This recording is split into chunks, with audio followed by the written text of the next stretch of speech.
에베소서 1장을 이제 말씀을 드리고 있는데, 에베소서 1장은 크게 두 부분으로 나눌 수 있습니다. 앞에 14절까지는 우리가 받은 신령한 구원의 복이 어떤 것인지를 찬양하는 내용이고요. 그리고 뒷부분은 이 신령한 구원의 복은 영적인 내용이기 때문에 우리 사람들이 머리로 이해할 수 있는 범위를 넘어서요. 그래서 그것을 깨닫고 믿고 누릴 수 있도록 우리 마음의 눈을 밝혀달라고 하는 그런 기도를 하고 있습니다. 앞부분은 신령한 구원에 대한 찬양이고 뒷부분은 그것을 깨닫고 누릴 수 있도록 기도하는 내용이에요.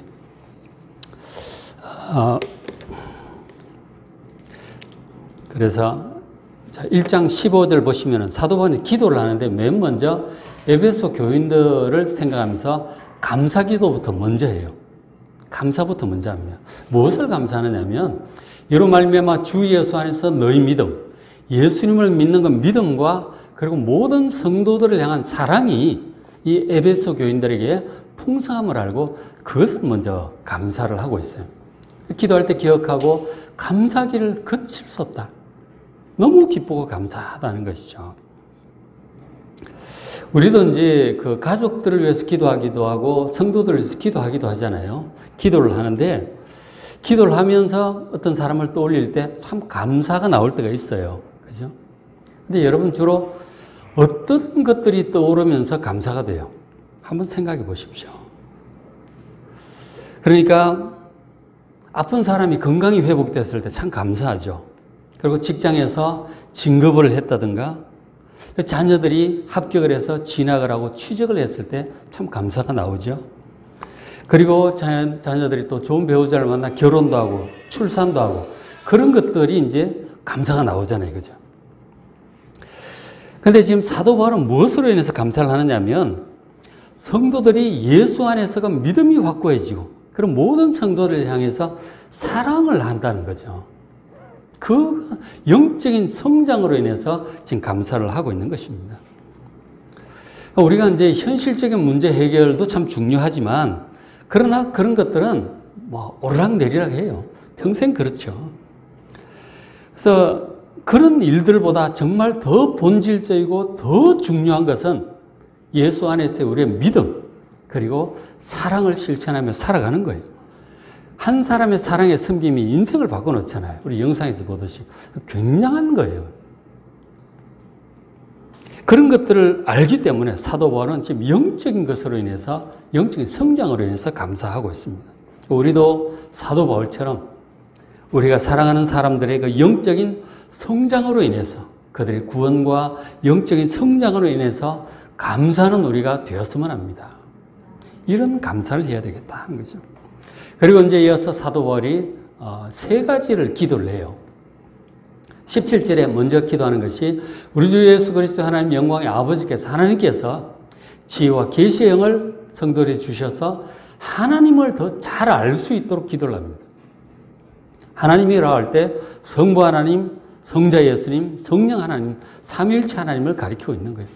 하나님을 더욱 잘 알아가게 해달라고 그렇게 성도들을 위해서 기도합니다. 자, 근데 이제 성도들이 지금 예수님을 믿잖아요. 그러니까 에베소 교인들이 예수를 믿었죠. 예수를 믿었고, 그래서 하나님의 자녀가 되었어요. 그리고 성령 충만을 간구합니다. 이런 성도라면 이미 삼위 하나님에 대해서 어느 정도 알고는 있습니다. 아니까 그렇게 믿고 기도하죠. 그러나 우리가 하나님을 안다 한들 여전히 부족하고 평생 더 알아가야 합니다. 우리가 이제 부부 간에도 이제 몇십 년이 살잖아요. 그리고 친한 친구들, 베프들이 있잖아요. 친구들도 뭐 몇십 년씩 이렇게 사귀어갑니다. 그런데 오래 지내다 보면 전혀 알지 못했던 새로운 부분들을 자꾸 발견하곤 해요. 저도 뭐 하여간 아내에 대해서, 아내도 저에 대해서 이렇게 한 20, 30년 최근에 또 새로 발견한 게 또 있더라고 보니까. 전혀 몰랐어. 모르는 게 있는 거죠. 이렇게 오래 함께 해도 그렇게 많은 시간을 보내가 대화를 해도 모르는 게 있는 거예요. 그것을 이제 사람 점점 알아가게 되는 거죠. 한 사람을 제대로 안다는 게 쉬운 일이 아니에요. 상당히 비상적으로 알고 있는 거죠. 우리가 서로 얼마나 알겠습니까? 근데 이제 사람 사이에도 그런데 하물며 하나님, 우리가 눈에 보이지 않는 이 삼위 하나님, 그리고 창조주 하나님이시잖아요. 하나님이 아들이시고 온 천지에 충만하신 성령님이세요. 우리가 알면 얼마나 알겠습니까? 정말 더 알아갈 수 있도록 반드시 기도해야 됩니다. 우리가 하나님에 대해서 아는 것은 아주 적은 분량이고, 그리고 오해도 적지 않을 것입니다. 그래서 삼위 하나님에 대해서 좀 더 정확하게, 좀 더 세밀하게, 그리고 좀 더 깊이 알아가는 여러분 되시길 바랍니다. 기도해야 돼요. 이건 그냥 안 돼요. 기도 많이 하셔야 됩니다. 천지 만물을 창조하신 이 전능하신 하나님, 그리고 구원의 역사를 다 경영하시고 경륜하시고 이루어 가시는 아버지 하나님에 대해서 좀 더 잘 알아야 됩니다. 그리고 성자 예수님, 십자가와 부활로 우리를 죄와 사망으로부터 구원하신 이 하나님의 아들이 사람이 된다는 게 이게 정말 이해할 수 없는 일이에요. 이런 일이 실제로 일어났던 거죠. 그분이 오셔서 우리 대신 죽으시고 부활하심으로 우리를 죄와 사망으로부터 구원하셨어요.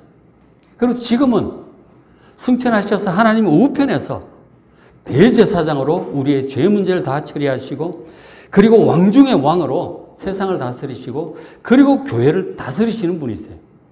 이 예수 그리스도에 대해서 여러분 좀 더 알 수 있도록 기도하시기 바랍니다. 그리고 보혜사 성령님, 천지에 충만하시고, 그리고 우리 속에 와 계세요. 이 보혜사 성령님에 대해서 좀 더 알 수 있도록 우리 기도해야 됩니다. 서로서로를 위해서, 우리가 아는 사랑하는 사람들을 위해서 이런 것들을 깨달아갈 수 있도록 기도하셔야 됩니다. 그래서 하나님께서 우리에게 지혜와 계시의 영으로 우리의 마음의 눈을 밝혀주셔서 성부 하나님, 성자 예수님, 성령 하나님 대신 삼위일체 하나님을 우리가 더 풍성하고 세밀하고 정확하게 깊이 있게 알아갈 수 있도록 여러분 성경을 매일 읽으시고, 그리고 늘 기도하는 여러분 되시길 주의 이름으로 축원합니다. 성경 아니고서는 하나님을 알 방법이 없어요. 우리가 체험적으로 아는 것, 남의 얘기 듣고 아는 것으로는 정말 턱없이 부족합니다. 그리고 부정확한 것도 많고요. 성경을 직접 보시고 그대로 믿으시고 그 하나님을 알아가시고 만나고 동행하는 여러분 되시길 바랍니다. 그 기도를 지금 한 거죠. 하나님을 알게 해달라는 기도. 이 기도 스스로를 위해서도 하고 다른 사람을 위해서도 하시길 바랍니다. 그 다음 두 번째로 사도 바울이 기도하는 것은 18절에 너희 마음 눈을 밝히사 그의 부르심의 소망이 무엇이냐. 우리를 부르셨을 때 소망이 있는 거예요. 그리고 성도 안에서 그 기업의 영광이 얼마나 풍성한지, 하나님께서 우리를 위해서 기업을 준비하셨다 그랬잖아요. 기본이 되는 업, 영원한 업이에요. 그것이 얼마나 영광스럽고 풍성한지 깨닫게 해달라고 기도를 합니다. 여러분, 하나님이 우리를 부르신 그 소망이 있어요. 그 여러분 얼마나 아십니까? 그 우리를 준비한 영원한 기업이 얼마나 영광스럽고 풍성한지 여러분 그 얼마나 아십니까? 그것을 깨닫게 해달라고 여러분 스스로를 위해서 기도하시고 사람들을 위해서 기도해야 됩니다. 하나님께서 창세전에 계획을 하셨다고 그랬잖아요. 계획을 하시고 우리 각 사람을 택하셔서 하나님의 자녀로 부르셨어요. 이렇게 예배드리는 사람으로 부르셨잖아요. 근데 하나님께서 우리를 이렇게 자녀로 부르셨을 때 아주 좋은, 그리고 아주 분명한 목적을 위해서 소망을 두고 부르셨어요. 제가 지금 장래에 이르기 때문에 소망이라는 단어를 쓰고 있는데, 이것은 우리가 보통 말하는 이 막연한 희망이 아니에요. 됐으면 좋겠다는 희망사항이 아니라고요. 성경에서 소망이라고 할 때 이것은 전지전능하신 하나님께서 완벽하게 계획하시고 전능하신 능력으로 지금 이루어 가고 계시는 일이에요. 하나님께서 못하시는 일이 있겠습니까? 계획에 착오가 있겠어요? 절대로 그럴 리가 없습니다. 하나님의 계획, 하나님의 능력은 완벽하세요. 그래서 100% 이루어질 일이에요. 물론 이건 장래 일이기 때문에 소망이라는 단어를 쓰는데 이건 100% 이루어질 장래 일임을 여러분 믿으시기 바랍니다. 이게 성경이 말하는 소망이에요. 이 소망을 지금 사도 바울은 성도 안에서 그 기업의 영광의 풍성함이라고 표현을 하고 있는 것이죠. 종교개혁자 칼빈이 이렇게 말을 했어요. 저 말하고 비슷한데 보세요. 우리의 마음의 눈은 우리가 부르심을 받은 영원한 기업의 소망, 이 영원한 기업의 소망이 무엇인지를 발견하기까지는 진정으로 밝혀진 것이 아니다. 하나님께서 우리를 위해 준비하고 계시고 지금 만들어가고 계시는 이 영원한 기업의 소망이 무엇인지를 진짜 깨닫기 전에는 이건 아직 제대로 모르는 것이다. 그러니까 신앙생활의 목적지가 이 꼴이 이 영원한 기업의 소망이라고 분명히 지금 말씀을 하고 있는 거예요. 앞에 구절하고 상당히 흡사하죠. 그죠? 거의 같죠. 부르심의 소망이 무엇인지, 기업의 영광의 풍성함이 무엇인지 깨닫게 해달라고 기도하는 이것을 칼빈은 이렇게 표현한 거죠. 이것을 제대로 깨닫지 못했다면 아직 신앙이 뭔지를 충분히 밝혀지지 않았다. 이것이 확실히 보일 때 그 사람의 마음의 눈은 충분히 밝혀진 것이라고 볼 수 있다는 거예요. 여러분, 영원한 기업의 소망에 대해서 좀 더 확실히 알고 확실히 믿고 그 100% 확실한 소망 가운데 살아가는 여러분 되시길 바랍니다. 그래서 이것을 위해서 기도해야 돼요. 깨닫도록. 근데 문제는 우리가 그런 것을 제대로 알고 믿기에는 우리의 마음의 눈이 너무 어둡다 하는 것이에요. 구원과 영생에 관한 이런 영적인 것들은 책을 통해서 우리로 머리로 이해할 수 있는 범위를 훨씬 넘어섭니다. 머리로 이해하려고 노력한 사람도 있었어요. 이성적으로, 철학적으로. 이 복음을 철학적으로 설명하려는 시도들이 늘 있었어요. 중세에 특별히 그랬고, 스콜라 철학 같은 경우, 토마스 아퀴나스니, 이런 안셀무스니, 이런 분들이 다 이제 철학적으로, 아리스토텔레스 철학을 사용을 해서 이 복음을 설명하려고 한 거죠. 사람들에게 도움을 주려고 한 건데, 근데 결국은 한계에 부딪히죠. 토마스 아퀴나스가 신학대전 엄청난 천재적인 신학자인데 저수를 쓰다가 결국 하나님께서 중단을 시키세요. 완성을 못하고 그냥 펜을 꺾어버립니다. 하나님께서 별로 기뻐하지 않으셨던 것 같아요. 그래서 결국은 이제 이 스콜라 철학이 나중에 가서 보는데 인간의 머리로 이해할 수 있는 수준이 아니라고 결론을 내려요. 그래서 우리가 믿기 위해서 아는 것인지 알기 위해서 믿는 것인지 어느 쪽이 맞다고 생각하십니까? 사람들은 보통 믿기 위해서 알려고 해요. 머리로 이해하려고 노력을 합니다. 그러나 그것은 안 되는 거예요. 스콜라 철학자들의 결론이에요. 우리가 성경을 잘 이해해서 믿게 되는 게 아니라고요. 믿음으로 알매 이르는 거예요. 영적인 세계는. 믿고 나서 알게 되는 거라니까. 그게 스콜라 철학의 결론이에요. 그래서 이 마음의 눈을 밝혀달라고 지금 기도를 하는 거예요. 이게 지금. 우리가 책을 통해서 철학을 통해서 머리로 이해할 수 있는 것이 아니고 교리적인 성경 공부로 충분히 이해하고 믿는 것이 아니고 어떤 믿음 좋은 사람의 설명으로도 부족해요. 한계에 딱 부딪히게 되어 있습니다. 저도 그런 고민을 참 많이 했죠. 암과 믿음 사이에서. 물론 그런 것들이 다 필요하고 도움이 돼요. 은혜의 방편들이에요. 그러나 그런 모든 은혜의 방편들은 성령께서 적절히 사용을 하셔서 우리의 눈을 열어주실 때 우리가 비로소 믿어지고 깨닫고 알게 되는 거예요. 믿음의 세계는 그런 것입니다. 머리로 아무리 천재적인 머리를 가지고도 안 돼요. 결국 성령께서 우리의 눈을 열어주실 때 그때 믿어지고 알게 되는 거예요. 이 신비한 세계죠. 저도 철학, 역사 이런 거 많이 봤지만 이 머리로 이 신앙의 세계로 들어가려고 무슨 노력을 했었죠. 근데 그게 안 돼요. 한계에 부딪힙니다. 절망스럽죠. 이거 어떻게 해야 되나? 근데 어느 순간 성령께서 눈을 열어주시더라고. 아, 그렇구나. 성령께서 여러분의 눈을 활짝 열어주시고 영적인 세계가 열리고 하나님의 세계가 활짝 열린 은혜가 있으시기를 주의 이름으로 축원합니다. 그래서 믿음을 하나님의 선물이라 그러는 거예요. 믿은 다음에 알게 되는 거예요. 그래서 우리가 이 영적인 세계, 신령한 은혜를 깨닫고 흔들리지 않는 이 확고한 소망으로 살아가려면 성령께서 우리의 눈을 열어주시도록 반드시 기도해야 됩니다. 그리고 간절히 기도하시고 많이 기도해야 돼요. 책을 본다고 해결이 다 되는 게 아니에요. 기도하시길 바랍니다. 성경 읽으시고 기도하시고. 그리고 성경이, 저도 성경 구절을 자꾸 보여드리잖아요. 성경 구절 자체가 능력이 있어요. 어떤 데 성경 구절은 막 확 살아올 때가 있다니까. 성경 구절이 막 글자가 막 크게 보일 때가 있고 하나님의 음성으로 막 들릴 때가 있어요. 그래서 성경을 여러분 직접 많이 보셔야 됩니다.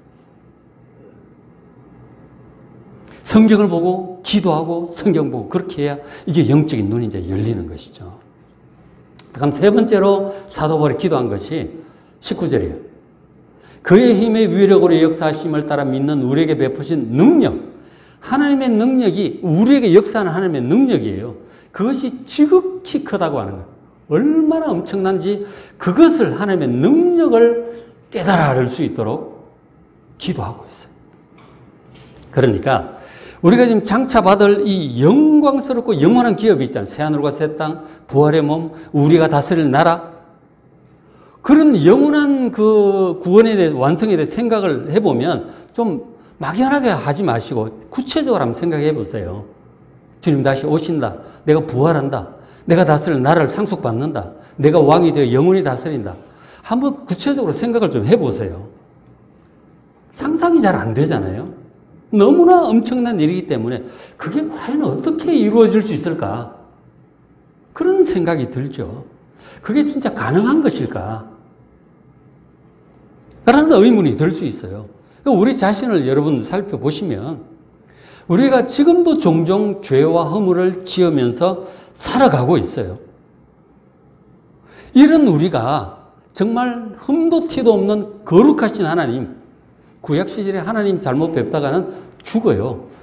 하나님께서 공중에서 십계명 선포하실 때 시내산에서 이스라엘 백성들 두려워서 들을 수가 없었어요. 두렵다니까. 왜냐하면 우리는 죄가 많기 때문에. 감히 하나님 앞에 설 수가 없는데 그 새하늘과 새 땅에서 하나님 앞에서 얼굴을 친히 대면해서 보고 함께 그렇게 살 수 있을까? 과연 그게 될까? 자, 죽은 지 오래된 그리스도인들, 뭐 몇백 년, 뭐 2000년 다 된 사람도 있잖아요. 그런 사람들 진짜 어떻게 다시 살아날 수 있을까? 그런 일이 가능한 것일까? 그런 생각도 들고요. 행여 다시 살아났다고 할지라도 어떻게 안 죽고 영원히 살 수 있다는 것일까? 이게 구체적으로 생각하면 좀 멍한 거죠, 좀. 실제로 그렇게 될 수 있을까? 생각이 들죠. 그리고 우리 하나님 자녀들이 온 세상 만물을 다스린다고 하는데, 왕으로서 각각 자기의 나라를 다스린다고 하는데, 그게 어떻게 되는 건지, 그리고 우리 자신이 과연 그런 능력이 있을까? 뭐, 가정도 직장도 하나 제대로 못 다스리는데, 이런 무능한 우리가 그런 일을 한다는 게 이게 진짜 되긴 되는 건가? 너무 막연하게 어림없어 보이는 것이죠. 그래서 사도 바울이 그런 엄청난 약속, 그런 엄청난 일들을 하나님께서 엄청난 능력으로 이루어 가고 계신다니까 그걸 지금 얘기를 하는 거죠. 하나님의 능력을 얘기한다니까.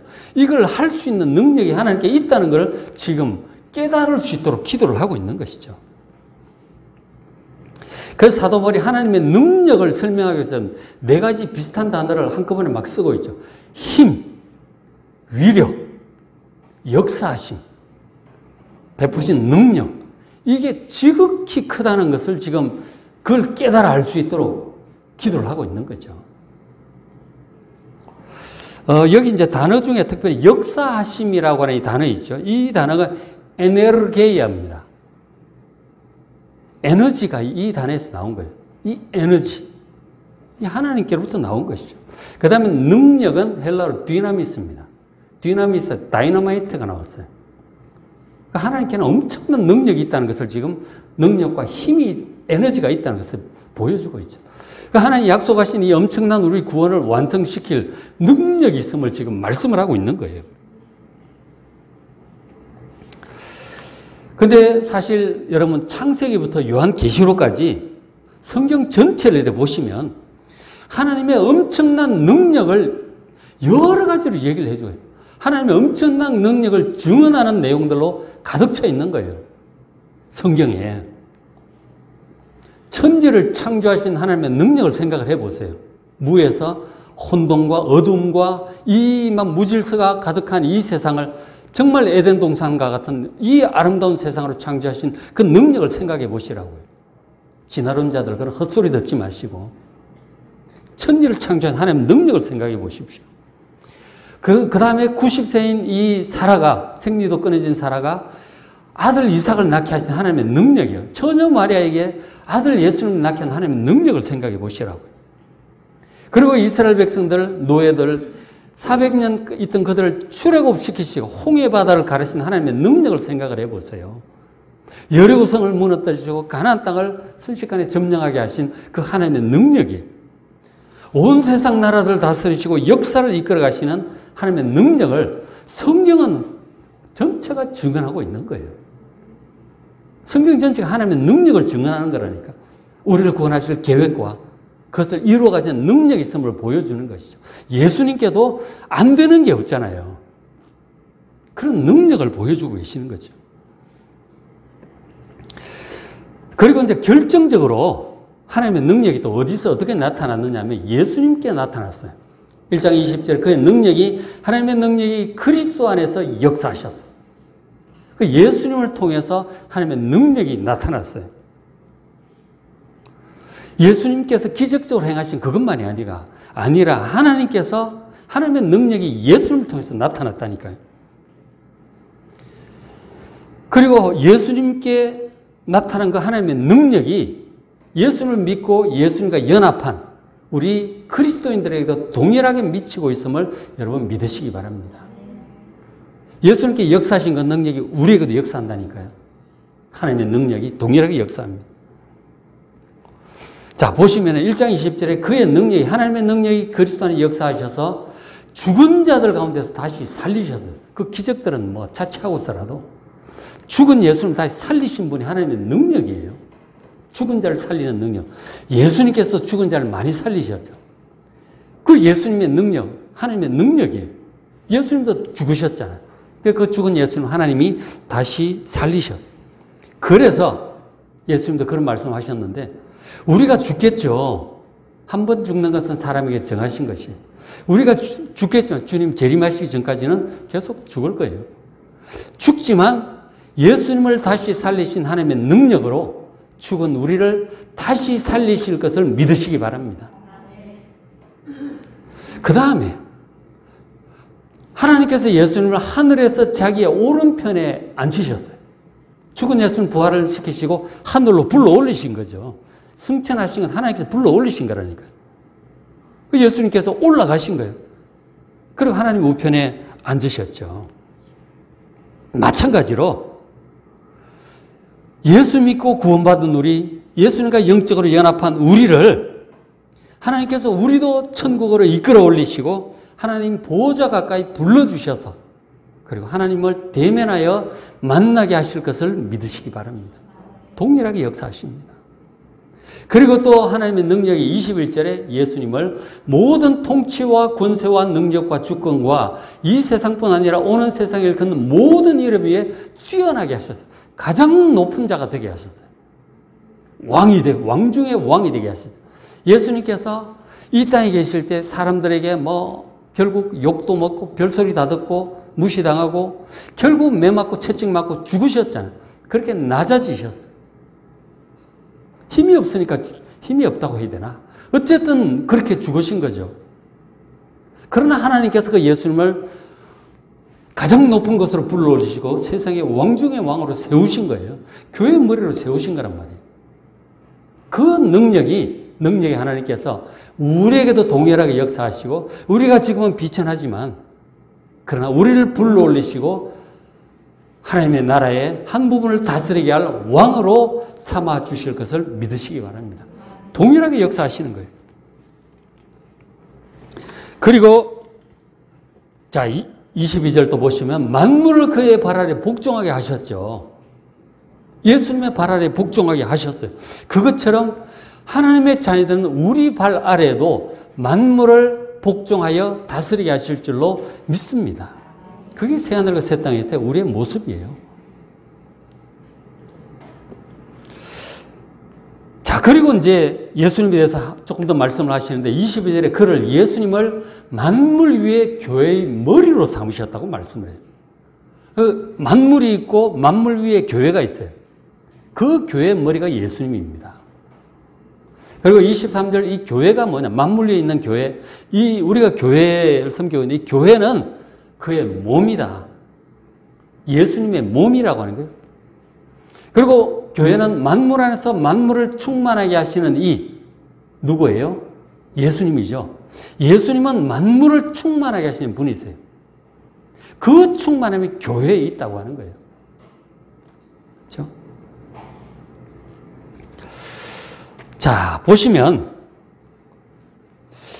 예수님께서 왕 중의 왕으로 세상을 다스리고 계십니다. 그 영적인 세계 다 다스리고 계세요. 그런데 예수님께서 특별히 집중하고 계시는 분야가 있는데 삼위 하나님 중에 특별히 집중하고 있는 분야가 바로 사람을 포함한 이 모든 것을 죄와 사망으로부터 구원하시고 회복시키는 구원사역이에요. 예수님은 구원자예요. 구원자. 구원사역을 예수님께서 하시는 거라고요. 만물을 회복시키시는 거예요. 그 일을 예수님께서 지금 열심히 하고 계시는데 그 일은 언제 완성이 되느냐? 예수님께 재림하심으로 사탄과 적그리스도와 모든 악한 것들을 소탕하실 때, 소탕하시고 새하늘과 새 땅이 임하면 그제서야 완성이 될 것입니다. 그날에 완성이 되는 거예요. 그날에 우리도 부활하고 이제 새하늘과 새 땅 왕으로 다스리게 되죠. 자, 그렇게 하는데 아직은 지금 진행 중이죠. 아직 완성이 안 됐어요. 예수님 재림하셔야 완성이 되는데 진행 중인데 그때까지는 만물의 회복을 위해서 만물 위에 교회를 세워두셨어요. 교회를 통해서 그 일을 하신다니까요. 머리 대신 예수님의 지시를 받아 교회가 주님 뜻을 따라 움직임으로 이 만물이 회복이 되는 일들이 진행이 되는 거예요. 교회가 굉장히 중요합니다. 예수님께서 교회의 머리가 되셔서 이 구원사역을 교회를 통해서 주관하고 계시는 것이죠. 교회가 여러분 무엇입니까? 우리도 교회를 섬기고 있지만 이 교회란 우리의 눈에 1차적으로 보이기는 예수 믿고 구원받은 성도들의 모임이에요. 그죠? 이 에클레시아 모임입니다. 그런데 이제 우리가 이 교회와 예수님의 관계를 잘 이해해야 돼요. 예수님이 교회의 머리라고 그랬잖아요. 그러니까 교회의 주인과 지도자가 예수님이라는 얘기예요. 그런데 사람들은 보통 어떻게 착각을 하게 되느냐면 예수님이 잘 안 보이니까 교회의 주인, 교회의 지도자가 담임 목사인가 하는 생각을 할 때가 있죠. 혹은 당의 장로님들인가 혹은 교인들 전체 인원이 교회 주인인가 그런 생각을 하죠.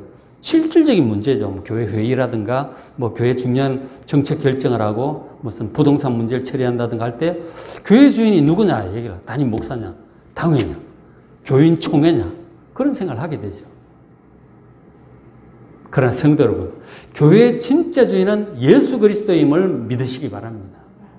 그래서 담임 목사도 당회도 온 교인들도 전부 다 교회의 진짜 주인이신 예수님의 뜻에 주목하고 예수님의 뜻에 순종하여 행하는 여러분 되시길 바랍니다.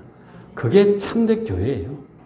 누군가 또 교주라든가 뭐 능력 있는 목사님이라든가 뭐 당회라든가 그게 아니에요.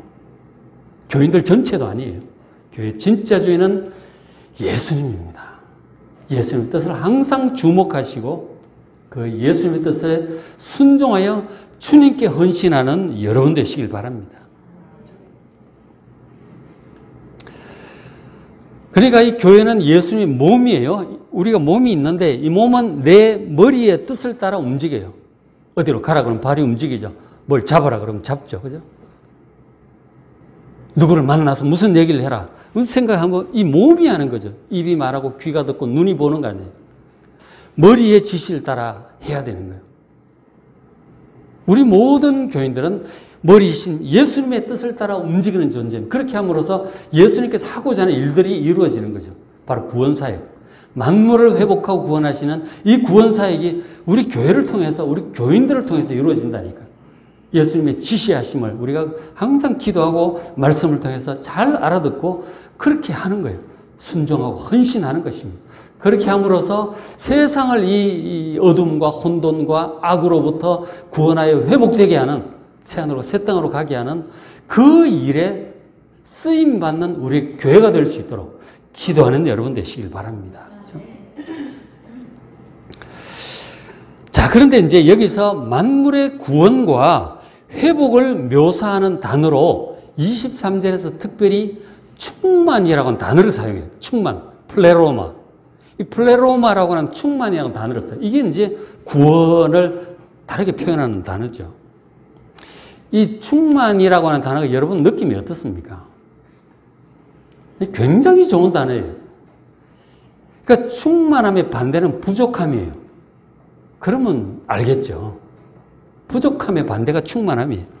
사실 우리 인생 살아보지만 모든 게 부족하잖아요. 가정에는 늘 돈이 부족해요. 그래서 마음껏 원하는 대로 다 할 수가 없어. 그리고 우리의 건강과 힘이 부족해서 늘 에너지가 부족해. 그 종종 아프기도 하고 그렇게 하죠. 그러니까 받는 사랑이 늘 부족해요. 마음이 허전하고 외로워요. 우리 교회 성도들이 부족해요.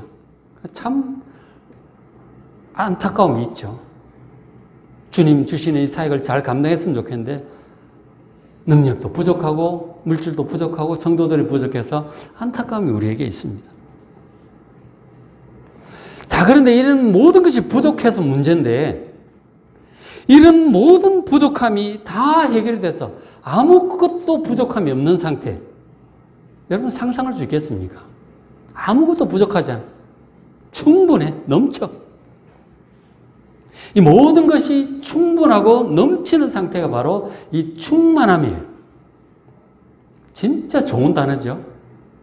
그렇게 되었으면 참 좋겠죠. 그런 상태는 우리가 한 번도 경험해 본 적도 없고 상상도 해보지도 못해서 뭐 될 거라고 생각을 안 하니까 느낌이 안 오죠. 그러니까. 근데 한번 상상 좀 해보시기 바랍니다. 결국은 그렇게 될 것입니다. 그것이 바로 이 충만함이 구원이고 이게 천국이고 새하늘과 새 땅이에요. 주님 다시 오심으로 완벽하게 이루어질 것입니다. 그것을 위해서 하나님께서 그 많은 선지자를 보내시고 하나님의 아들 예수님을 십자가로 보내시고 그리고 우리에게 여러 가지로 인생 전체를 통해서 역사하시고 역사를 다스려 오신 것이죠. 그러나 그날이 반드시 여러분 임할 것을 믿으시기 바랍니다. 성도 여러분, 모든 것이 충만하도록 회복시키시는 하나님의 놀라운 이 구원이 완성될 그날을 여러분 간절히 소망하시길 바랍니다. 그리고 그것을 위해서 삼위 하나님에 대해서 성부, 성자, 성령 하나님에 대해서 좀 더 잘 알 수 있도록 기도하시고요. 그리고 또 그 일을 이루어 가시는 그 하나님의 능력을 믿으시고요. 성부 하나님의 능력을 믿고 성자 예수님의 능력을 믿고 보혜사 성령의 능력을 믿으시길 바랍니다. 그리고 또 교회의 머리가 되시는 이 구원사역에 우리가 쓰임을 받고 있잖아요. 예수님의 몸으로서 그 교회의 머리이신 예수님께서 명하시는 일이 무엇인지 말씀을 통해서 잘 살피시고 기도하셔서 주께서 명하시는 일에 순종하고 헌신하는 여러분 되시기를 주의 이름으로 축복합니다.